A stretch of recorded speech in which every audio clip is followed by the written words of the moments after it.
The Big Bang Notable Book List showcases titles expanding the universe of young minds, one read at a time. Imprints at Holiday House and Simon & Schuster already submitted their titles. Have you?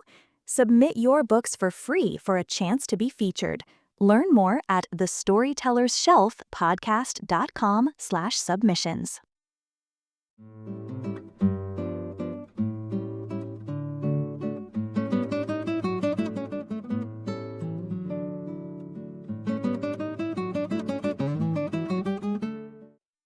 Hi, storytellers, and welcome back to the Storyteller's Shelf Podcast. It's Jackie here with Teresa, and today we are joined by the incredible Robin Currie, award-winning author of more than 45 picture books, former children's librarian, and clergy person. Robin is super passionate about helping kids fall in love with books, which is kind of why we're all here to begin with. So today we'll be talking with Robin about everything from library secrets to writing craft to publishing and, of course, her upcoming book. So Robin, thank you so much for being here. Let's just hop into the first question. Could you please tell us a little bit more about yourself? Certainly. I did everything just a little bit later than everybody else. So somewhere in early midlife, I went back to school to become a librarian. And it took me 5 years to get through a one-year program because I was working full-time and doing things like children at the same time. So I finally finished that. And just after that, I just started on the career as a librarian and was really happy with it when I suddenly felt the call to ordained ministry. I fought that for 7 years, and God is more stubborn than I am, and I didn't think that was possible. So I eventually went back to seminary, which took me another decade because, once again, I was doing it on the fly. We had to keep just doing it. All this time, I have been writing for children. I supported myself most of the time in graduate school by writing steaming mounds of Bible school and Sunday school curriculum. More and more. What can you do with a Q-tip? Really? I have a million with things you can do with Q-tips. That's how I put myself through. But then when I finally got into my career, I really have been able to focus on writing, and that's just been a great love. That is amazing. That is very admirable. We are extra big fans of people who are career changers and path switchers. We are already finding a lot of inspiration in what you do. I think just hearing that one bit will fuel me for the next 10 years. So we'll keep that going for gold. You have had a really full career. It's been diverse. You've done a lot of different things. So if you don't mind, can we pick your brain more about the library world? Because it's kind of a little bit of a secret for people on the author side. They don't always know about the library sphere. Our question for you is, as a former children's librarian, can you tell us, what do youth librarians really look for when they decide what books they're going to stock? I agree. This is one of the biggest mysteries to take it, just to crack open the door and peek into the staff room, right, where the real magic happens. But I've been back there. It's got a lot of it's just having a lot of books. Basically, we are tasked as librarians with spending somebody else's money. And that's always something you're very careful about. If we were spending our own books on books, we would undoubtedly buy everything. But because we have to be responsible to a board and then eventually to the community, whether it's a local community of church members who are supporting the library or whether it's the public library or the school library, somebody else is paying the bills. So it's our responsibility to make sure that our dollars are spent as wisely as possible, which means meeting the needs of most of the community. That's not to say we don't have a wide range of things in the library, and we try very hard to maintain a balanced collection. But when it comes down to choosing between two books, we'll take one that probably fits the interests, for example, of a community. The library here, we have a large philatelic group, and therefore we have a great number of stamp books. Not every library has to have all that many stamp books, but we're meeting the needs of our community. We also depend on professional reviews because we can't read every book, although that would be the dream. And I think that's what most people think a librarian's day looks like, is you get up in the morning and just read a bunch of books and then just let very grudgingly let them out that somebody else can borrow them. Don't touch that book. Back in the old days, books actually were chained to the desks because they wanted to make sure they were so valuable. They only had a very few of them. But that's long gone, and we're happy for you to take the books. It's just fun. And we're confident they're going to come back.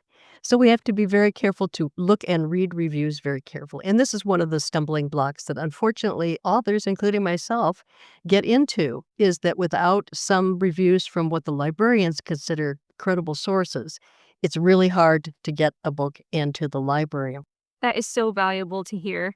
And it's something that you even have to learn as someone who's working in the publishing end of books. And then as an author, there's that extra step that you have to take to learn the information. It's out there, but I think a lot of us, when we're just starting to write, we're not really thinking about what we need to sell the book. We're just thinking about the book. So this is a very hot topic, as in if you just don't know, you just don't know. There are over 100,000 public libraries in this country of various sizes. If you can tap into that public library market or the school library market, of which there are even more, you can really get a good deal if you're writing thinking about that market and thinking how you might get into it. One way to do that is to look at the community. If I'm choosing books for the community, then you think about the community too. So knowing that we have this large stamp collecting group, if I wrote a book on stamp collecting, I'd have a pretty good chance of getting it into the library. So look at your community. Does your community have a rodeo every year? Does it have some other car racing event? Is there something that happens that would be interesting for you to write about that would make it a shoe-in your library, and possibly some other ones? We love word of mouth. Librarians who love one book will talk about it to another librarian, and they will all get the same books. And that's a good thing. Conversely, because our library collections are so diverse, we do have the possibility of borrowing from other libraries. So if you can't get your book at your library, it's possible you can get it into one where it can be loaned to your library. Then when they see how popular it is, of course, they will want it on their shelves too. Point that out. And the best people to tell the librarians what is needed in the community are community members. So it's good for you to take your book in and show it to the nice lady at the desk. That's very helpful. But much more helpful would be to find someone else in the community who loves your book and will request it. Then you have someone in the community who really wants this book. You have proof that it will be checked out one time anyway. And once they get it in there, they'll see what a good deal it is to have your book in there and possibly be more willing to take the next one. Can we talk a little bit more about that? Because let's say you have that book that will be really well received, and you know that people in your community are going to love it. How do you make that jump to finding the people in your community to recommend the book? And if you can't do that, or you don't know how to do that, or there's no formula to do that, how do authors even pitch themselves to a library so that they can have their book in the library, or they can do something at the library like an author visit? Yeah. Post-COVID, author visits are hard to do. They're very difficult, although many of my colleagues do quite a few of them. And I think it's loosening up a little bit. It's probably easier in a school library situation if you have a good tie to the curriculum. If, for example, you know that they study the Arctic every year in second grade, and you have a book on the Arctic, you can probably get in to talk about your book in the Arctic and possibly get a chance to sell some copies to the school. In that way, a special library, a school library, if you can tie it in closely, may be a little bit better bet. In the public library, they would like to see anything that's really unusual and entertaining, particularly in the children's department. If you can do something with a science experiment that comes out of your book, if you can do something with puppets that tell the story of your book, if you can do a craft activity that connects to it, something along with the book will make a really good selling point to the librarian, who loves to fill hours with story time but knows that kids like to do other things besides listen to her read. Okay, storyteller. So all of that goes on the to-do list. I hope you were taking notes. So we talked about the yes, we should do this list. Now, can we talk about please do not do this list? What is one mistake that authors make when they're approaching libraries, and how can they stand out in a good way, not in a bad way? one of the first things everyone does is they go to the nice person stamps out books and ask them to put the book in the library. Unless you have a very tiny one-person library where you probably know exactly who the staff is, that is not the person who chooses books. And that person has no control over anybody who does choose books. And so she may just recite the policy back to you that says, I'm sorry, we don't accept donations to put in the collection. And then everybody assumes that's the end. What you want to do is look a little deeper in. So there's a children's department, there's a non-book materials department, the whole AV thing. There's a adult department, there's adult fiction, and there's adult nonfiction. Where does your book line up? Because there's a different set of librarians for every one of those sections. Within that, then, librarians take special areas of expertise. If you remember the Dewey catalog system, the 1 through 100, yeah, exactly. 900s are always biographies, and 700s are activities and natural events, and 200s are religion. Anyway, it goes on like that. So each of the librarians will take a particular area of interest. So the same person that's going to look at your fiction book is not the one that wants to look at your nonfiction book on craft activities. And if you've written a book of plays, that's not the same person that's going to want to see your book on a general encyclopedic or computer topic. So once you determine who that is within the department, then you're beginning to almost talk to the right person. And those things are very easy to find out. You just ask the person in the department who does the selection for, and then name your topic or name your romantic fiction or Amish fiction or whatever else that you're writing. Then at least you're talking to the right person. That's probably the biggest stumbling block I've seen, is that very first hurdle when you walk in and say, here's my book, and she says, I'm sorry, we don't accept any links for the collection until it's been reviewed. We can't take anything over the desk. And then that's it. And that was my best imitation of a bad librarian. That was Ms. Pince from Harry Potter. That was great. It's like location, location, location, except this is person, person, person, which should be easier to remember. Please know who you're talking to and talk to the right person. If not, you get the spiel and you get tossed out. Exactly. That doesn't need to be the stopping point. There's other ways. Actually, in my area, we have something that's called the Harris County Public Library System in Houston. And I remember having that same excited, like, look at my book. Can you put it in the library? Like, same exact site. We don't do X, Y, Z, right? And, but then when I'm one of those people that I don't give up. And they told me, and where I live, that you have to go through them. Each one has its own branch. So is that similar to what you're trying to say, that you go through department depending on who's cataloging what? Or how does that work? Sure. Cataloging is the part where they actually put the sticker on and decide where on the shelf it goes and what its number is going to be. And those are not the selectors. You're looking for the person who orders or selects the book. So you would want to work your way back to find out who selects for, say, the children's department, or who selects for nonfiction. Some larger libraries, I'm in the Chicago area, so most of our libraries are large enough to have multiple staff. And so it makes it very easy. Somebody's right in the building, or we'll be on at 5 o'clock, and you can get hold of them. In a library system, it's a little more complicated. In that way, it might be better to make a formal request for the item that you want to have put in. And a better request is one that a community member or someone recognizable would do. For example, if you have a friend who's a teacher, that would be the right person to put in that request for you, rather than just have you put it in. Although they will respect your request too. Often you can only put in a request at your community library, because after all, that's the only one your tax dollars are going towards. So if I live in Glen Ellen, and right next door is Wheaton, and I could not make a request in Wheaton, but I could write the nice children's librarian a letter, and it's worth tracking down all those people in the neighboring libraries and saying, hi, I'm a local author, and I have written this book, and I think there are community members that will be asking for it. I'm giving you the ordering information if you want to be ahead of the game. Okay, this is awesome. I am really appreciative of this. If you are self-published versus traditionally, is there a difference in who's going to obtain the book? Or There's a couple of stumbling blocks, unfortunately, to that. It's hard to get a review from a credible source on a self-published book. Conversely, Publishers Weekly has started having a section for reviews of self-published books. Now, I believe that's a pay-to-play, so you would have to send them some nice money in order to get that review in there, and they don't guarantee a good review. The other journals will only review books that they believe are going to give a good review.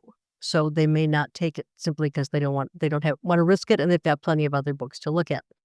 The bigger stumbling block with the self-published book is that libraries only order from certain jobbers. Jobber is a big warehouse where all the magic books go, and they just get delivered in boxes. So Baker and Taylor, Ingram, IPG, those are the three big distributors. You've got another level standing between you and the patron in that the accounts are all set up, the money's all there. It's just a big pain to try to order from or buy from the individual. We don't keep loose change at the desk. We don't charge fines anymore. So there's no loose change sitting around to buy a book, even if we think it's a really great one. So it's really hard to get past that, which when you're thinking of self-publishing a book, then the smart thing to do is do it through Ingram. There is an Ingram review, and then you're right in the distribution house where everybody wants to go. Books are not selected by librarians from Amazon. Way too costly, way too individual, way too much paperwork. So even though you get a 5-star review and your mother loved the book and wrote a beautiful review of it, it's not going to matter to the librarian, unfortunately, if she can't get a good review from somewhere else, and she's not going to order from there. So publishing with Amazon and BookBaby and all those gets your book published. But if you want to get into the library market specifically, you really have to look at Ingram and IPG. Thankfully, I am on both platforms like Ingram and KDP. So that is wonderful because for our listeners, because we have a variety of listeners and some are that of self-published authors. So this is a good tip. If you're listening, make sure that you have your book on Ingram, guys. Okay. So with that being said, we're going to transition into more talking about writing craft. That's the fun part. So you've written 45 picture books. Oh my gosh, that's fantastic. I just feel like doing this because that's amazing because I'm slowly getting into that. And how do you keep the ideas flowing without burning out? Mm. I have 10 to 12 projects going at various stages all the time because I'm writing short books. Each one has an idea. So if one gets acting kind of lumpy and I can't get anywhere, then I just switch over to something else. I write board books as well as picture books, so I can switch back and forth between the very, very chewable, durable books and the ones that actually listen to it story time and you can turn the pages. Um, that's not to say that there aren't times when the other things in life sometimes just weigh down. And at those points, I usually turn and try to do my best to support other writers in my group by holding up their books, by staying on social media and encouraging them, by celebrating their releases, by doing all that. I find that I can get through some of my slower points, but I still stay in the game. I don't cut myself off. I just try to stay with that encouragement until my own strength comes. I love that because we as authors, even when we feel burnout, I feel like it's so important to be have a support group with authors and help them to do well. And I think that we can all say that that's the best, to support one another because this is a difficult career path. It's a rewarding career path, but it's also a difficult career path. So we all need to help each other out in this area. So it's hard to balance a lot of writing with everything else in life. So if you could, what methods help a lot of people stay on track? Do you follow a daily or a weekly routine? And if so, can you share? Um, I mostly am sharper in the morning than I am in the afternoon.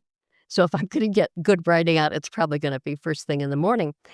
The other thing I do is first thing in the morning, I go out and read all of the postings, the blogs that I follow and see who else is doing something.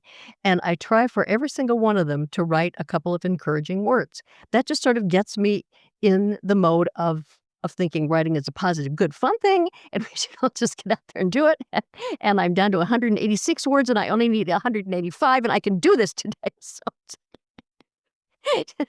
So if I have this thing, it's like that. I'm really good with deadlines too. So I write. That's with adult writing. I write a column once a month for a group or with a group called Almost an Author.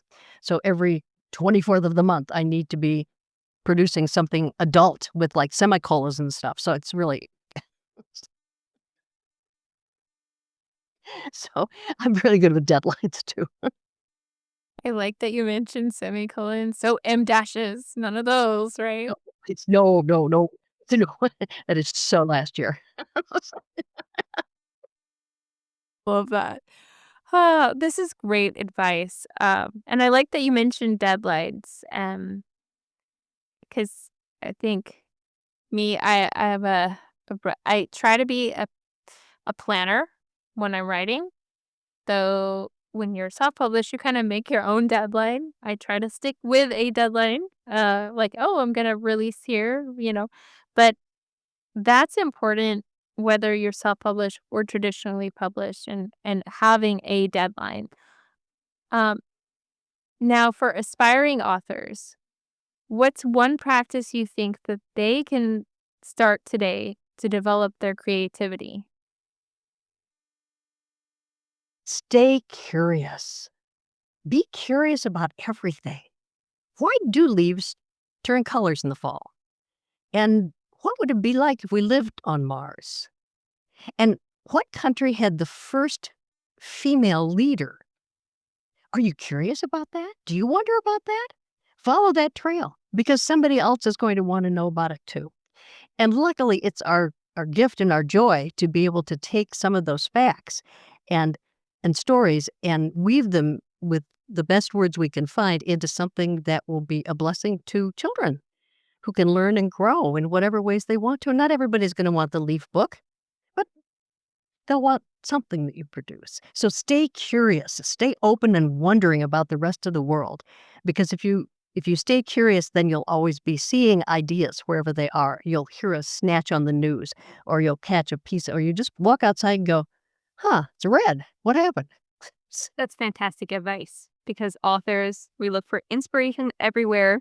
Everything can be a muse. And I also think if you write for children, definitely be even more curious than usual because things that we take for granted as static and always there and everyone knows why it's this, well, a kid might not know.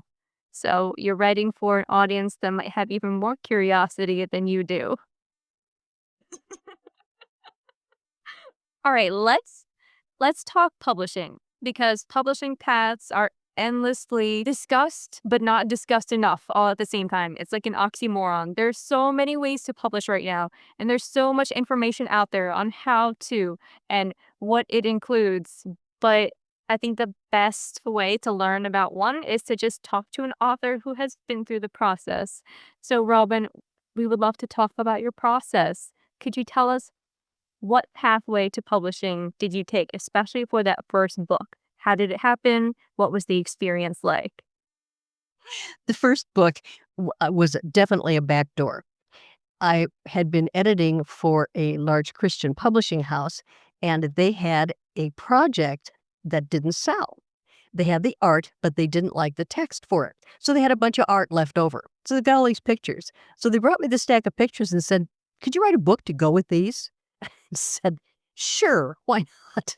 So it was a glorious time in history when there were no board book Bibles for babies. I mean, there just wasn't anything in the Christian market. There weren't many board books yet, but they were, yeah, I'm that old.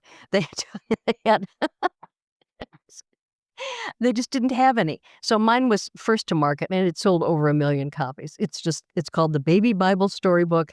It's been reprinted several times with new art. If you dig at the bottom of your kid's toy box, you've probably got a copy down there because it was just a big, big seller. And that's sort of Now, that's how that all got started. Then once you've got one, then you've got a little bit of credibility. Well, I mentioned in the middle of my glorious library career that I suddenly got called to seminary. And by the time I finished seminary, I went on to have my own parish. That required weekly sermons. Those have a really tight deadline. Like on Sunday morning, they want you to have something to say, believe it or not. So that took priority. So I actually dropped out of doing any writing or publishing for kids for several years there where I just concentrated. Then when I retired and came back to writing again and with great enthusiasm, whoa, the world had changed. Suddenly we are talking about platforms and oh my goodness, and with social media, and now we all have to have agents and on and on and on. So I had a steep learning curve that sometimes makes me feel like I just entered the writing market less than 5 years ago with everybody else. So I'm just as newbie as anybody. But I find that people in children's literature in particular are just so gracious and so welcoming and so willing to share anything. They'll just be glad to give you a leg up for nothing more than the knowledge that somebody else gave them a leg up once too. So there's a really good system in place, and it's not hard to find those people. During COVID, fortunately, a lot of the things that used to be only available at conferences, if you could travel to New York or Los Angeles, are suddenly online. So it's been great to have all those opportunities and not have to travel so far. That is stupendous. And that is the first time we have heard a story like that on the entry into traditional publishing. This is one that I think we're going to have to blog about later because it's so different. I was gonna add off topic about the board book. Love it. Well, I don't know where it is, but because my kids are older now, but yeah, we did. We had that book. So, oh my gosh. We went on from there to do baby Bible stories about Jesus, baby Bible ABC, baby Bible 1, 2, 3, baby Bible Sing and Pray, baby Bible Psalms and Christmas, baby Bible Words to Live by. I mean, it's a whole plethora. So there's probably something floating around in everybody's basement somewhere that's been well chewed but they loved it. That is amazing. And I like what you said about this being a really warm community because it is. We feel the same way. It's very, very, very extremely competitive, but there's so many great people in this space. And this is how Teresa and I, we built a podcast on people like you who are willing to come on and support each other and share insight. When you talk to other creatives, they're willing to speak to you and they want you to do well. There's no secret competition. We know we talk about comps for marketing, but it's not the same person to person. We actually want other people to succeed. No, can I say just a word about comps? Because this is something that makes everybody crazy. Think of comps not as your competition, but as your comparative titles. So if you're standing at the library shelf and you're looking at all the 200s and the 211s are all about stories about the New Testament, and you've got a whole bunch of books there, where does your book fit that will complement the books that are sitting around it? Is there a gap? Is there nothing for a particular age? Is there nothing about a particular subject? That's the book you want to write. So when comp titles get thrown around, I often get kind of twitchy about it because it's really not, you can't sell yours if I'm going to sell mine. No, you've sold yours. I'm going to find a new way to approach this same subject in a way that's different and it's really my own and will complement yours, not compete with it. I love that. That is the ace of the entire episode. We're going to write that down. And I definitely do this weird, quirky thing. But when I write query letters, I don't write the word comp because I also don't like it. And maybe it's the slight sales moment that I had that I just don't want to think about it that way. So I write for readers of, and I'm assuming that when you're a parent and you're a kid, someone who's shopping, you go, like Robin said, to the shelf and you see all these books on the same subject and you might pick up all of them. You might pick up 3, you might pick up 1 and then later you're going to come back and get the other, but you don't have to think about it too much in sales terms. So you said that you have this atypical path into publishing.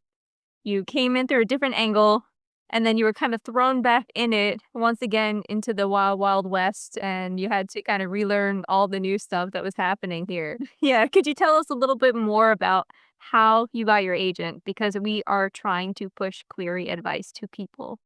Absolutely. I was looking for a very specific kind of agent. I wanted someone that would be able to sell to secular houses, to the mainstream, as well as to the religious houses. Those are hard to find. So since I was feeling at that moment, this is right after I got out of full-time ministry, I was feeling at that moment very new and very unsure about what I was doing. I found a brand new agent who was just building his list and figured, well, we'll grow up together. It'll be just fine. So we have worked together now for about 15 years and we've sold quite a few books. And it's worked out great. He's got a good foot in each market. But I don't rely on him for all of my sales, and this might be what's helpful to other people. If I've got a manuscript I've been submitting, it's not going anywhere.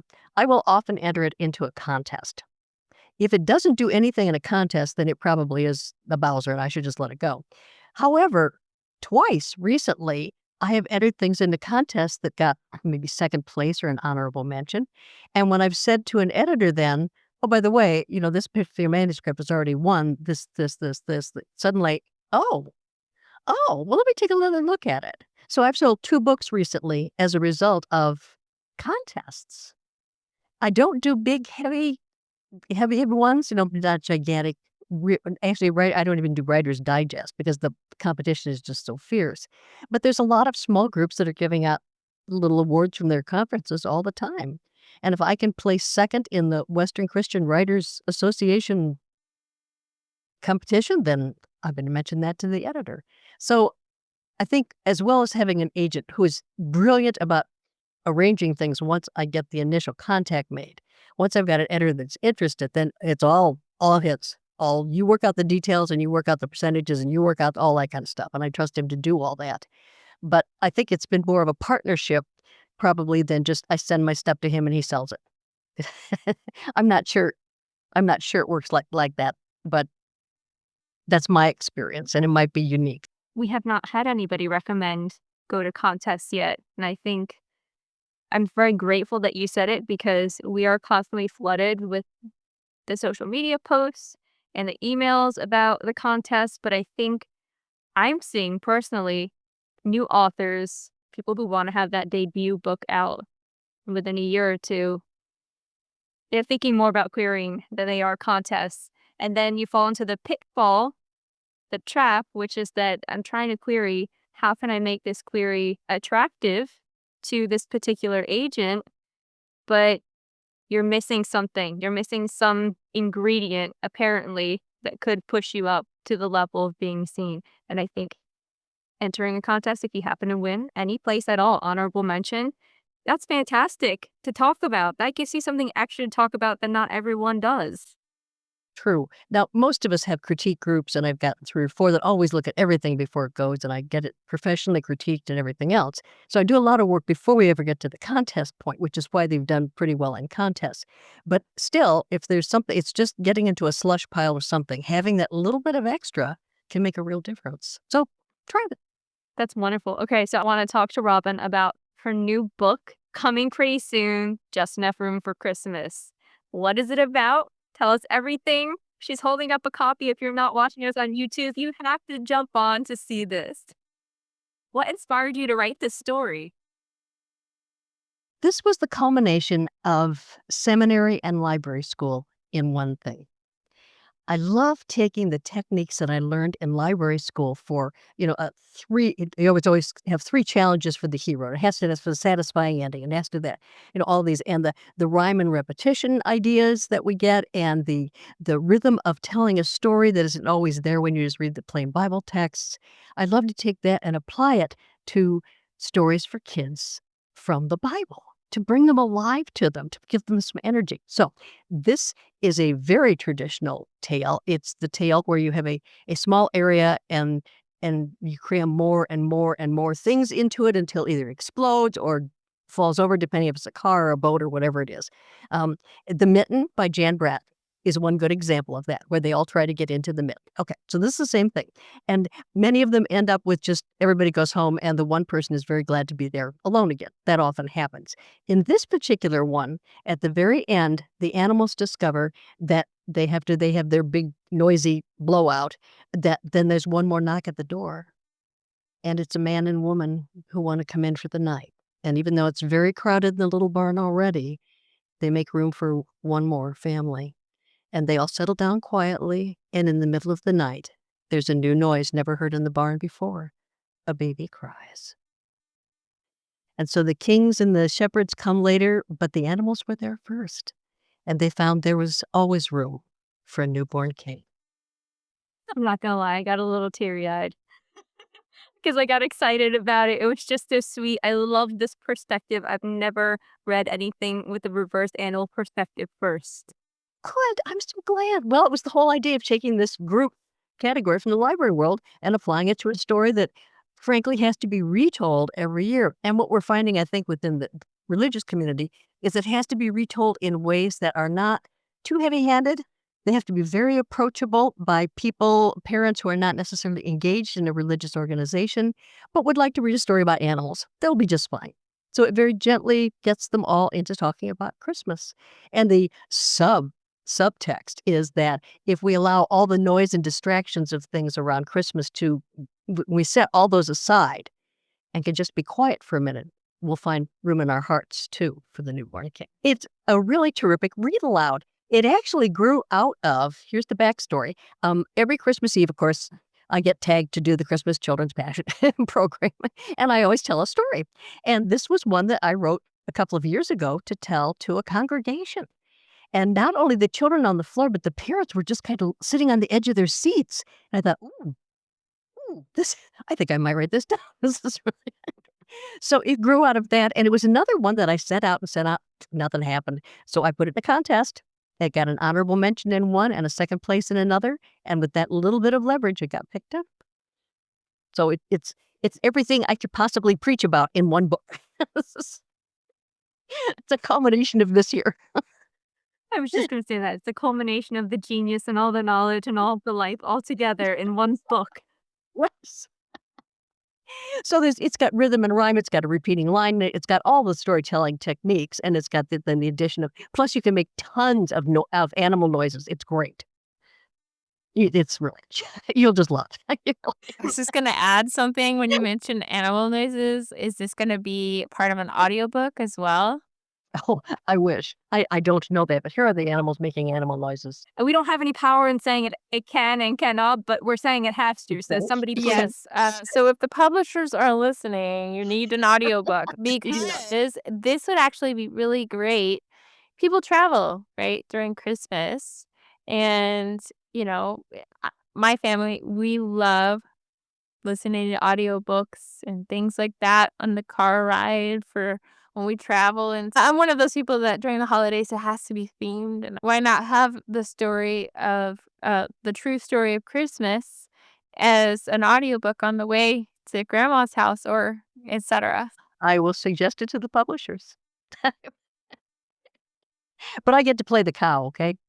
Like, I'm fluid in cow. Thank you for that. I want to be the cow as well.